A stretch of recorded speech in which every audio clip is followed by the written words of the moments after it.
WrestleMania 41. I'm just going to let you start, bro. So, Saturday night one, outside of the main event, that was a glorified episode of Monday Night Raw. Holy crap. Honestly, I'm sorry. This past week's episode of AEW Dynamite was better than that.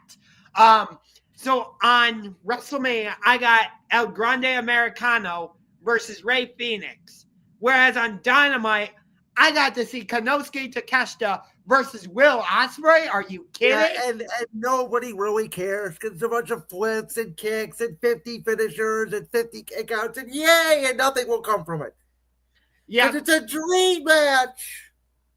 Yeah. Konosuke Takeshita versus Will Ospreay is... They've done that match 2 or 3 times on Dynamite, or no, on AEW at least, twice on pay-per-view. It's been fantastic every time. It did not miss this time either. By the way, the Cleveland Browns have informed Travis Hunter that he's going to be the pick. I just saw that from Adam Schefter. So, and I saw you just responded to that. But anyway... the main event, though, for night one, as much as I was crapping on it, I very much enjoyed it. I did, even though CM Punk was involved. He's proving me wrong. I'll give him that. My favorite part of that match was that Roman couldn't resist hitting Seth Rollins with the chair. He keeps having that flashback. I absolutely love it that Seth is able to constantly hang that over Roman's head. I thought that was perfect. That was my favorite part of that match, bar none. I know the Paul Heyman spots were big, but for me, that chair shot was just perfect long-term storytelling. Yeah, exactly. You just got parody. That was not an Adam Schefter account. That was a parody account. By the way, but I do agree with you. And what did I say going into WrestleMania?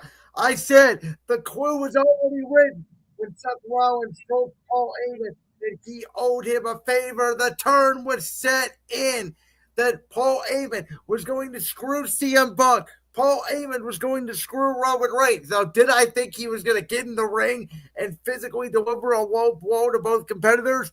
No, but I did think a curb stomp from Rollins to Roman Reigns to end the match after a beautiful storytelling. What I thought you can make an argument, possibly a top 5 WrestleMania match of all time. I thought it was that good. I thought those guys killed each other flat out for 30 minutes. My favorite spot was when Punk hit the go to sleep on Rollins, Reigns hit the spear on Punk, and Rollins then hit the curb stomp on Reigns. Back-to-back finishers in succession. Kick out by Roman after Rollins eliminated Punk from the ring. Pure freaking cinema, as the kids would say. Yeah.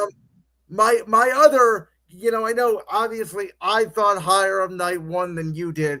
A lot of people are complaining about Stratton and Flair. I actually liked the match. I thought it was a really good match. I thought it was perfect for their rivalry. It was a fight. And the whole storyline of the match was who could hit their moonsault first. And Charlotte kept going for her moonsault, kept going for her moonsault, kept going for her moonsault. Couldn't connect until eventually Tiffany Stratton was able to hit that knee, bang, do the moonsault. 1, 2, 3. Tiffany Stratton retained the Women's Championship, clean as a whistle over Charlotte Flair. And I agree with Michael Cole.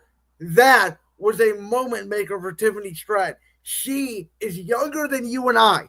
And she entered WrestleMania 41 defending the Women's Championship. And she is going to have a Charlotte Flair-esque career. She is going to be a star in this business. That was a star-making moment. So, I texted you and our friend C-Boss this. I think I did anyway. Charlotte Flair was actually willing to put over Tiffany Stratton. What is this? I've never heard of this. Why didn't you do that with Rhea Ripley at WrestleMania 36? Um, Because it wasn't Rhea's time yet. Clearly at WrestleMania 39, it was Rhea's time, but Rhea was so young back then. yeah, but I know they wanted Charlotte on NXT because NXT was in a war with AEW at that time. There were other ways, excuse me, to put Charlotte on on NXT without giving her the championship. I'm sorry, but anyway, in terms of night 2, I I didn't get to see all the matches, but I saw enough. Um, The triple threat match, they absolutely killed it. I got to give Io, Rhea, Bianca their flowers, and I'm not the biggest fan of Io Sky. That was fantastic. Dom, Finn Balor, Braun Breaker, and Penta absolutely killed it as well. The spear spot. The only thing I didn't like was the finish was basically the same finish as the women's triple threat match. I even liked Joe Hendry appearing and being Randy Orton's opponent. I thought that was a really cool spot, really cool moment. Um, I was disappointed in the AJ Styles Logan Paul match only because I had bigger expectations for it. And once we found out that Bailey was no longer going to compete, you knew it was going to be Becky Lynch. You knew they were going to put the titles on them for at least one night, which we'll get to here in a moment. And then we get to the most talked about match potentially on this card, night 2 main event, John Cena versus Cody Rhodes for the undisputed WWE Championship, and it only took 17 times for John Cena to ruin wrestling. And John Cena ruined wrestling by coming out to the ring with no video board, no nothing, just black and white coming down to the ring. And the match, up until the interference, I would say was okay. It wasn't great. I'll give you that. You had all these promo battles, and that was the match you gave us? Well, seriously? Remember, you know what John Cena's character is? John Cena don't give a fuck about us. John Cena wants to ruin wrestling. He don't care about having a good wrestling match. John Cena, after the match, outside of his AAs and his great hits, was running away from Cody Rhodes. Because John Cena, the whole reason why he wanted to sell his soul, everybody was texting me, why was The Rock not involved? Why did John Cena sell his soul to The Rock? John Cena made it very clear why he sold his soul to the final boss. It was never about The Rock, folks. It was only about winning the 17th World Heavyweight Championship by any means necessary. And he saw the opportunity to work with The Rock to attack Cody Rhodes, to have a non-wrestler in Travis Scott help him win the Undisputed Championship. It's the most heelish John Cena shit you could think of. I'm sorry, but if that was your WrestleMania, all AEW double or nothing has to do is just step over the bar. Not even jump. Guess how many people are going to see that, Josh? 500,000 people. There are millions and millions and millions of people watching WrestleMania. They had over 1.1 billion social views. It's not, you could have the greatest show since sliced bread. I don't give a fuck. They probably will have better wrestling because that's what AEW is catered to. This WrestleMania was never about the wrestling. It was not. We had a bunch of young stars on WrestleMania for the first time this year. Braun Breaker, Jacob Fatu, Tiffany Stratton, Penta, Ray Phoenix, even Which he wasn't even supposed to be in that match, by the way. Exactly. But you have all these people, including like the other girls like Rhea Ripley and Io Sky that's relatively still young in their careers. This WrestleMania, and it was even more clear from what we saw last night on Raw, in my opinion. This WrestleMania was not about the in-ring action, about starting stories and all these moments. This was about finishing up storylines and setting up the future for the next year. I thought WrestleMania is supposed to be the showcase of the Immortals put on these amazing matches and create WrestleMania moments. That's what I thought WrestleMania was all about. I think personally, we have been spoiled by the fact that besides this Mania, you can make an argument the last bad Mania we had was 34. That's a long time. That's 7 years. We've added duds of WrestleManias. WrestleMania is like the Super Bowl, right? Some years we get blowouts, some years we get great. This WrestleMania was not the best WrestleMania of all time, especially when you compare it to 40, 39, 38, 37, 35. I'll discount 36 because it didn't have fans. Those four straight WrestleManias were considered some of the best WrestleManias in the last 15, 20 years. So if this WrestleMania felt like a dud, it probably should have been because most of the matches were predictable and they weren't going to be these all-time great matches. It was about setting up what Monday Night Raw looked like. I give you, could some things could have been better? Absolutely. Should Jay and Gunther probably should have had a better match? Yes. Should Cena and Cody probably could have had some more antics? Yes. But if they did that, it probably would have felt like a repeat of last year. That part is true, but like given how much they built up that match, I thought it was going to be longer. Not quite as long as what we got with the triple threat at night one, but like a somewhat long match. You know what made me think? I don't think I texted you this. I might have texted another friend of mine this. On Friday, I was very interested, first of all, that the crowd booed the hell out of Cody Rhodes, and then obviously he got the crowd back on his side. But when John Cena said, I don't need to wrestle to beat you, my first thought was Cena's going to win this belt in 15 seconds. I mean, that's what Becky Lynch did when she came back against Bianca. The ultimate heel move from Cena would have been his last WrestleMania appearance is like a low blow or an attack from behind in AA, and he's champion. Yeah. And by the way, knowing that Backlash is in St. Louis, it was so obvious they were going to do Randy Orton. Who cares? Give me Orton Cena again. I don't care about the obvious. That's the difference, I think, between you and me. I want everything be obvious. I want to see this damn match. I'm pumped as hell for this. No, you didn't let me finish. Like, it's going to be a good match. Right? Cena's going to cheat to win, obviously. And I'm liking this heel gimmick. I didn't say in this case that the obvious thing was a bad thing. Well, you're making it sound like it. You're like, well, obviously. No. In this case, I actually like that. Did this WrestleMania push me further and last week's episode of Dynamite push me further into AEW's camp? Yes, it did. Which I'm sorry, but that is the truth.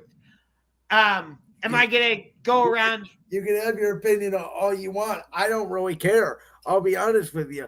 I do think this. I think what hurt this WrestleMania was that it was a longer build than it should have been. I think if this show had 2 weeks shorter of build like it usually does, it would have been a better show. I think that WWE really took their time. They sort of milked the storylines. Some guys weren't on TV for a while. It took some time for some superstars to get their WrestleMania feud. Like, nothing did feel connected. It did not feel as WrestleMania worthy as WrestleMania 40 or 39 or 38 again. Right. For example, why did we do the Raw tag team titles on WrestleMania, but the TLC match is for the SmackDown tag team titles is happening on SmackDown? Reverse that. I'll tell you why. Because the New Day turning heel is a storyline thing that you need to pay off at WrestleMania, where the TLC match can get 30 to 45 minutes on TV on SmackDown, be the main event, not be worn down by a WrestleMania crowd. If this was a night one Mania, sure, You could do it if it was one night and you don't have all these other storylines. But because of the fact that you have so many of these big matches that you are portraying on television, you do need a cool down match in there somewhere. And the New Day being there at WrestleMania to cheat and be there on that stage is different than guys like DIY, Motor City Machine Guns, and the Street Profits, who theoretically will have more WrestleManias in their future. We don't know if the New Day is going to have more WrestleManias in their future. It, that match didn't feel like WrestleMania worthy. El Grande versus Rey Fenix didn't feel WrestleMania worthy. Even if Rey Mysterio had been there, that felt like a Monday Night Raw match, not WrestleMania. Because I just don't care about that whole storyline. Sorry, I don't. Again, I think this year they were not going for WrestleMania worthy. I think they were going for more storyline based and wrapping up storylines because last night's Raw set a new direction for WWE. This is a new company. We have new storylines. Everything is fresh pretty much. There was not one thing old on last night's show. I do like that Roxanne Perez was finally back.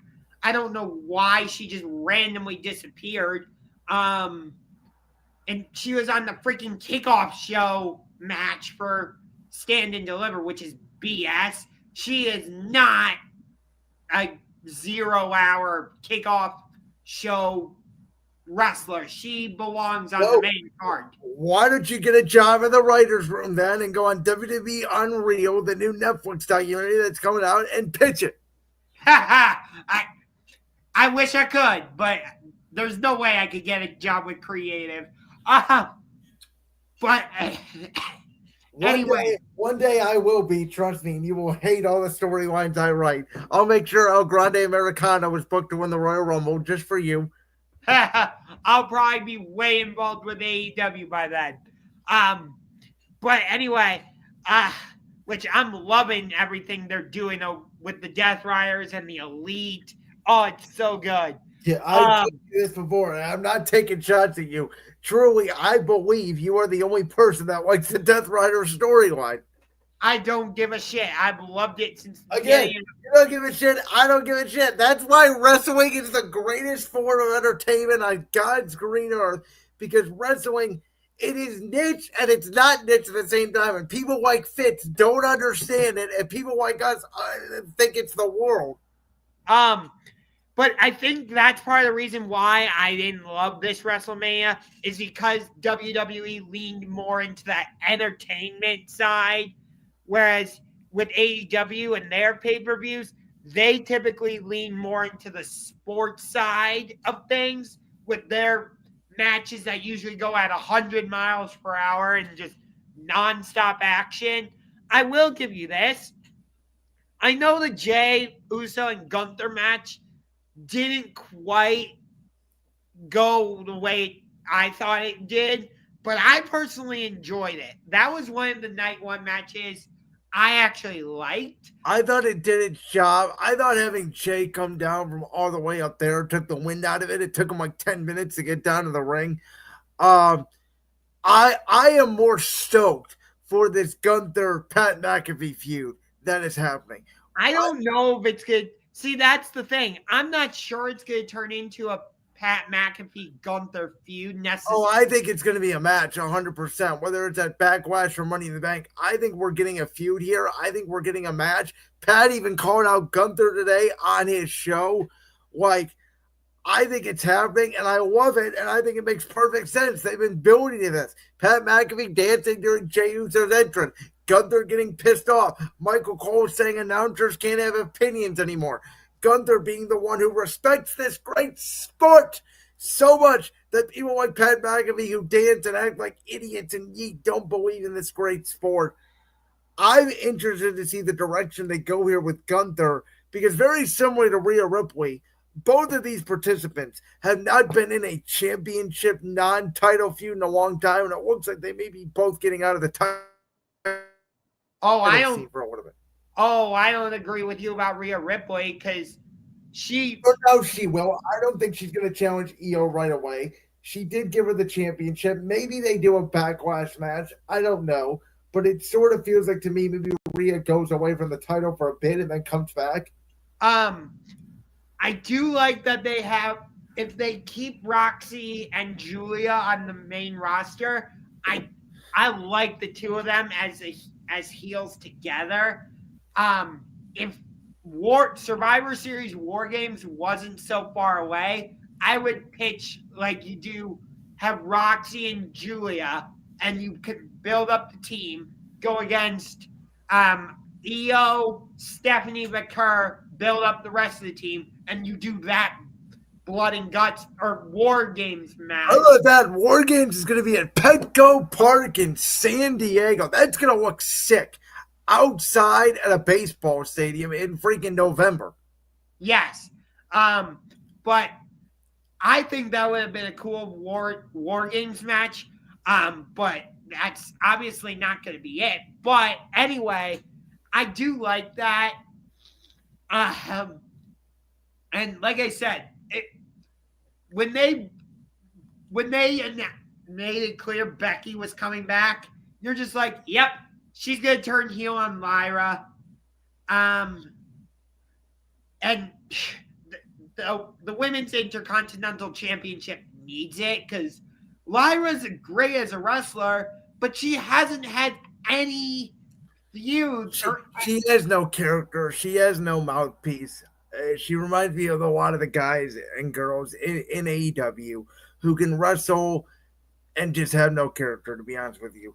Speaking of somebody who just came from AEW, by the way, Josh, it is indeed Rusev Day again because Miro is dead. Rusev is back, and Rusev Day has been reborn, and thank God it's under this administration now, because I can see very clearly in this man's future one day becoming a mid-card champion in WWE, and who knows, maybe even with this TNA partnership they have now, maybe even Aiden English brings him down to the ring and they recreate the entire Rusev gimmick. I don't know. I would love it. He's back where he belongs. Not that I liked him in AEW, but I don't know if it was that he didn't like the creative or it's the same thing with Ricky Starks or Ricky Saints, whatever. It's the water's so murky. I don't know who's telling the truth, who's not. As long as, like, I'm going to call him Miro because that's how I know him. But as long as he's happy in WWE, good for him. Like, I want him to succeed because I enjoyed him in AEW, but it seems like he's happier in WWE. That's great for him. Aleister Black is probably coming back on Friday for SmackDown. You know what? I'm cool with that. Did I like what he did in AEW? Yes. But if he's going to do better in SmackDown with WWE, so be it. I was a huge fan of Ricky when he was in AEW. But if he ends up doing great in WWE and NXT, awesome. Like, same with, I could say the same thing about Ethan Page. What I will say though is, I think the reason Ethan Page and Ricky Starks, who is now Ricky Saints, obviously, both got the reactions they did when they came into NXT is a lot of that credit has to go to AEW. That's how wrestling fans really got to know those two. Well, yeah, nobody's denying. That's why Cody Rhodes was so successful as he did because of AEW. It's just now they've got the WWE machine behind him. And as the final boss would say, it doesn't give a fuck what anybody thinks. It only matters what the fuck the final boss is thinking. And for the record of this John Cena Cody Rhodes storyline, as I've been telling you the last couple of days, Josh Ungar, we're only in the third inning of this shit. We got what he said last night, 27 more dates. We got 7 more months to go of John Cena trying to ruin wrestling. That's right. And John Cena's gonna cheat to win in Randy Orton's hometown. Um, and there's gonna be so much booing, it's not even funny, but we'll see. We got John Moxley calling out Samoa Joe over on AEW. That's gonna be awesome. We got a Double or Nothing coming up, Anarchy in the Arena. It's going to be bonkers because it always is with AEW. They don't know what it means to have a bad Anarchy in the Arena. For God's sakes, Jack Perry was set on fire. And Darby Allin was hung upside down. AEW goes to crazy lengths. I expect them to do it again, and we'll see what happens. Basically, if you want to watch crazy, unsafe shit that you're not even sure the participant's body should be doing that, go to TBS and TNT and pay-per-view every couple of months.